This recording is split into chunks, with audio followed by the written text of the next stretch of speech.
The morning sun rose gently over Maplewood Estates, a quiet, picture-perfect suburban neighborhood where every lawn looked the same and every mailbox gleamed with identical polish.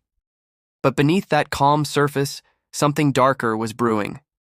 Karen Wilson, the HOA president, had ruled the neighborhood for nearly 10 years.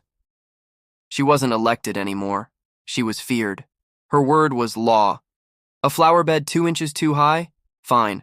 A car parked 5 minutes past curfew? Warning. She called it order.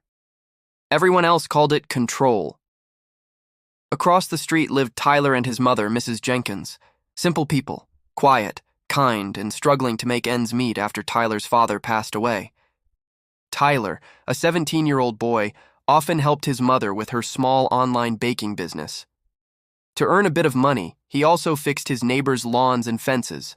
But to Karen, Tyler was a troublemaker. His old pickup truck ruined the neighborhood's image.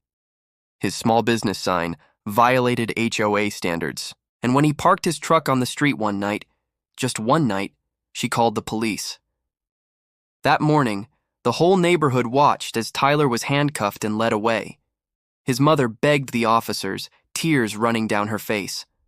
Karen stood nearby, her arms crossed, her badge glinting in the sunlight.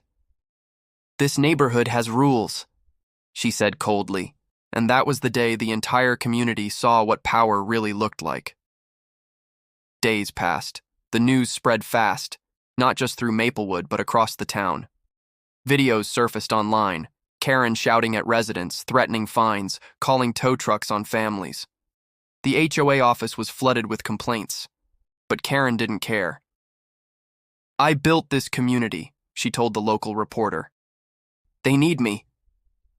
Then came the hearing. Tyler's mother, exhausted but determined, stood before the town council. She showed proof, video evidence of Karen's harassment, false citations, and misuse of HOA funds. Neighbors who once feared her came forward, one by one. An old man, trembling, spoke. "She fined me $300 because I put Christmas lights too early. I couldn't afford groceries that month." The room went silent. When Karen was asked to defend herself, she smiled. "I kept order," she said. "Without me, this place falls apart." But the council had already made its decision. Karen Wilson was removed from her position, permanently. As she left the hall, cameras flashed, her face pale, her once perfect posture broken.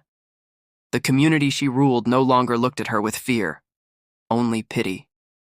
Weeks later, Maplewood began to change. Neighbors planted gardens together, children played in the streets again. And on one bright Sunday morning, Tyler stood on his lawn, smiling as he helped an elderly couple paint their fence, the same fence Karen once fined them for. Mrs. Jenkins looked around and whispered, "Peace. It finally feels like home again." And for the first time in years, the neighborhood wasn't ruled by fear, but by kindness.